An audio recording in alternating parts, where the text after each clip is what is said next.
Thank you very much, and I must begin with an apology. I could tell you I was at an important meeting that overran, but the reality is I thought the session started at 3:30, and I was sitting in my office when the call came, get her to the Badia quickly. So again, my sincere apologies for this.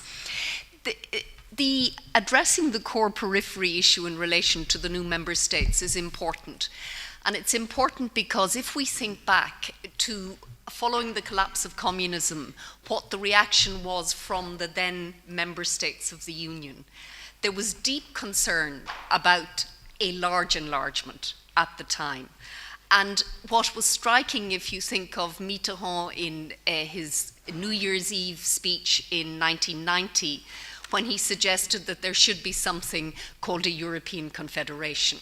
In other words, the EU would be for the then member states and the Confederation would be for everyone else.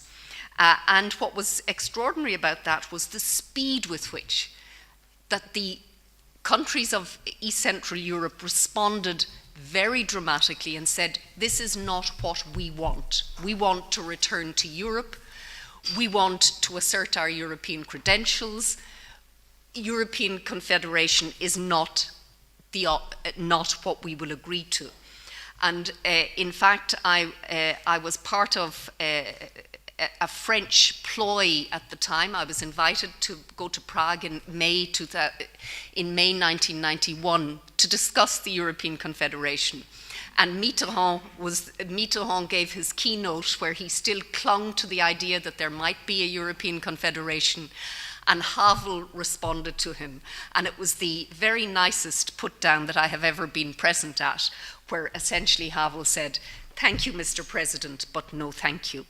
And I think that really is important to remember, that the instinct in the western half of the continent at the time was, yes, enlargement, but not yet, and perhaps there is another alternative.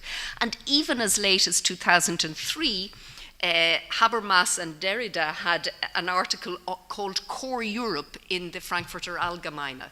And there, the bits of Europe that would be out of core Europe were the United Kingdom on the one hand and the candidate states on the other.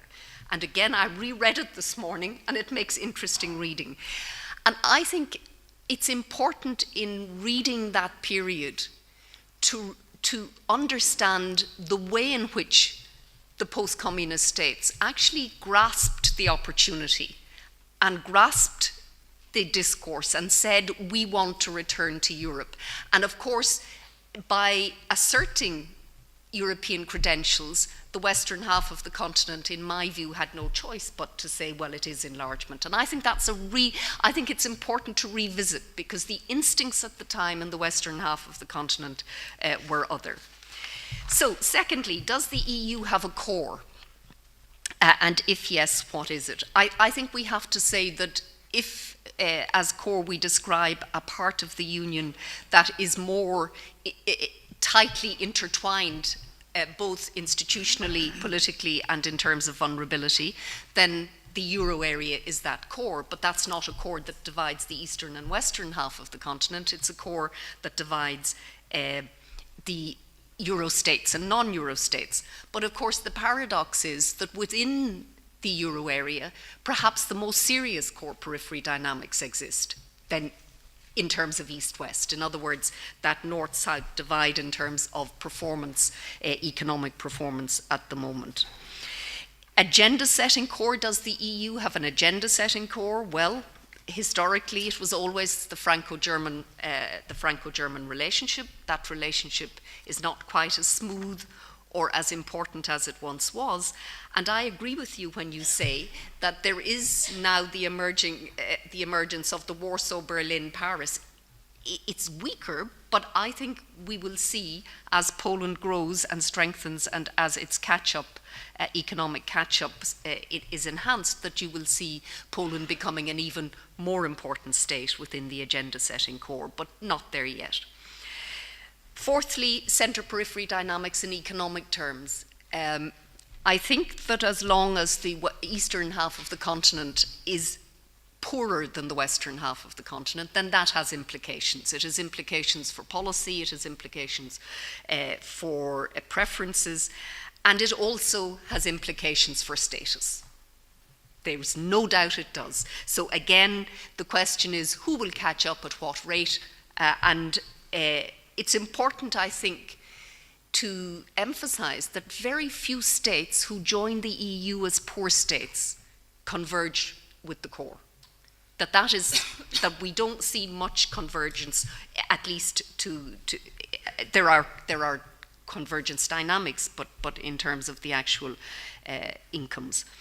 And then finally, what impact does EU membership have on core dynamics, periphery dynamics within the new member states? Again, what we tend to find is that parts of countries do well in integration and other parts do less well. And I'm sure that that's the case with the new member states.